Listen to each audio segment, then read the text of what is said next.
हम सभी 25 दिसंबर और सांता क्लॉज के बारे में जानते हैं। हम हमेशा सफ़ेद दाढ़ी, बड़ी मुस्कान और गुलाबी गालों वाले एक बूढ़े आदमी को सफ़ेद फर कॉलर और कफ वाला लाल कोट, बूट और काली बेल्ट पहने हुए देखते हैं। सभी उत्साहित होते हैं, खासकर बच्चे जो बेसब्री से सांता क्लॉज के आने का इंतजार करते हैं। क्या आपको लगता है कि सांता क्लॉज हमेशा से ही परंपरा के अनुसार लाल रंग के कपड़े पहनते थे? नहीं, ये सच नहीं है। आश्चर्यजनक है ना? हाँ, मैं आपको बताता हूँ। सांता की कहानी सेंट निकोलस से शुरू होती है, जो एक वास्तविक व्यक्ति थे। वे चौथी शताब्दी में यानी 301 से 400 ईस्वी के बीच वर्तमान तुर्की में रहते थे।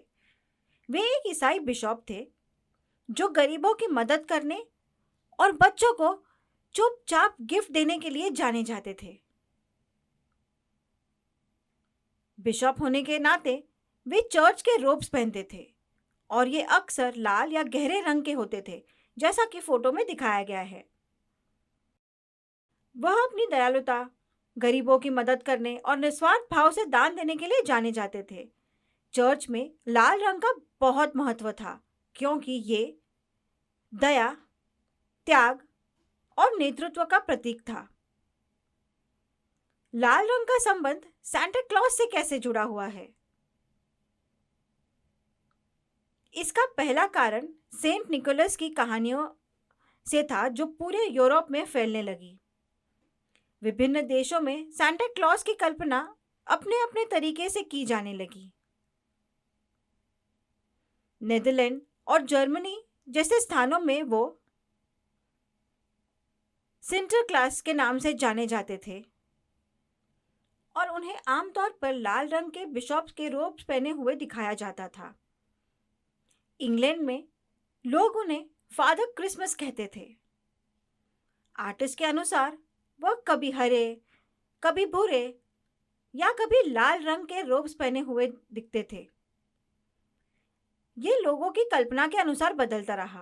पुरानी तस्वीरों में सांता क्लॉज कई अलग अलग रंगों में दिखाई देते थे। इतने अलग अलग रंग, आश्चर्यजनक। कभी कभी उन्हें एक लंबे हरे कोट में दिखाया जाता था, जैसे कि वे विंटर फॉरेस्ट स्पिरिट हो, आर्टिस्ट की कल्पना से प्रेरित। कुछ संस्कृतियों में उन्हें भूरे रंग के कपड़े पहने, फर और चमड़े से ढके हुए बर्फ के यात्री के रूप में चित्रित किया गया था। कुछ तस्वीरों में सांता क्लॉज नीले रंग के रोब्स और एक लंबी टोपी पहने हुए भी दिखाई देते थे। अजीब बात है, इतने सारे अलग अलग रंग, क्योंकि ये कहानी पुरानी थी और इसमें विभिन्न परंपराओं का मिश्रण था। इसलिए आर्टिस्ट ने सांता क्लॉज की कई तरह से कल्पना की। ये कल्पनाएं ईसाई कहानियों, सर्दियों की लोक कथाओं और बर्फीले गांवों में सांता क्लॉज के गिफ्ट्स देने की कहानियों से प्रेरित थी।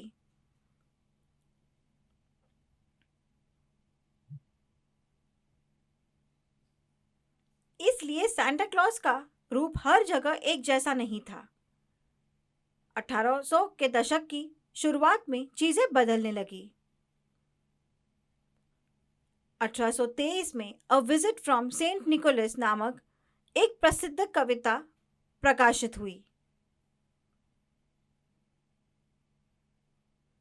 सांता क्लॉज का वर्णन एक हंसमुख, गोल मटोल व्यक्ति के रूप में किया गया, जो 12 सिंगे यानी रेनडियर द्वारा खींचे जाने वाले स्लेज में आता है। कविता में उनके कपड़ों के रंग का उल्लेख नहीं किया गया था, लेकिन इससे सांता क्लॉज अपनापन, मित्रता और मस्ती का प्रतीक लगता था। इसके बाद आर्टिस्ट जब सांता क्लॉज का चित्र बनाते तो वे अक्सर चमकीले, उत्साहपूर्ण रंगों को चुनते और लाल रंग उन्हें एकदम उपयुक्त लगता।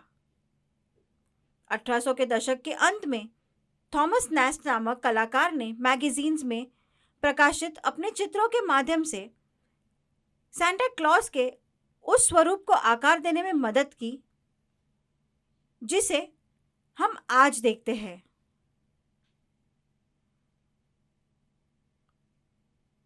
ये तस्वीरें लोगों के मन में बस गई और वह अक्सर सांता क्लॉज को नॉर्थ पोल पर रहते और खिलौने बांटते हुए दिखाते थे। ये तस्वीरें अमेरिका में बहुत लोकप्रिय हुई और लाल आउटफिट को जनता के बीच अधिक परिचित बना दिया। सबसे बड़ा बदलाव 1930 के दशक में आया, जिसके बाद से लाल रोब्स पहने सांता क्लॉज की तस्वीरें आज तक वैसे ही बनी हुई है। 1930 से पहले सांता कई रंगों में दिखाई देते थे। उसके बाद उनकी इमेज स्थिर हो गई। ये बेवरेज कंपनी कोको कोला की एक एडवर्टाइजमेंट के कारण हुआ था। कंपनी सांता क्लॉज का इस्तेमाल करके लोगों को सर्दियों में भी कोको कोला पीने के लिए प्रेरित करना चाहती थी, क्योंकि लोग ठंडी में कोल्ड ड्रिंक नहीं पीते थे।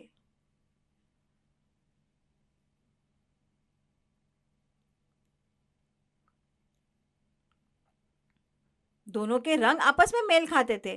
कोको कोला का रंग सांता क्लॉज की बेल्ट की तरह काला, लोगो सांता क्लॉज के लाल रोब्स की तरह लाल बैकग्राउंड पर दिखाई देता है और सफ़ेद फॉन्ट उनके पहनावे के सफ़ेद कॉलर से मेल खाते थे। एडवर्टाइज में सांता को कोको कोला पीते हुए या ये कहते हुए दिखाया जाता था कि अगर लोग कोको कोला खरीदेंगे तो वो आएंगे।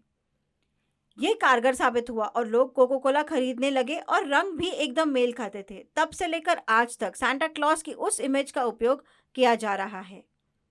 सांता क्लॉज हमेशा से एक जैसे नहीं दिखते थे। उनकी मॉडर्न इमेज कोको कोला के उन एडवर्टाइजमेंट से प्रेरित है जो 1930 के दशक में शुरू हुई और अब 2025 में भी उनका उपयोग किया जा रहा है। ये एडवर्टाइजमेंट हर जगह फैल गए, मैगजीन, दुकानों में, ग्रीटिंग कार्ड्स में, जिनमें लाल रोब पहने एक खुशमिजाज सांता क्लॉज को दिखाया गया था। उस एक एडवर्टाइज ने सबकी कल्पना को पूरी तरह बदल दिया।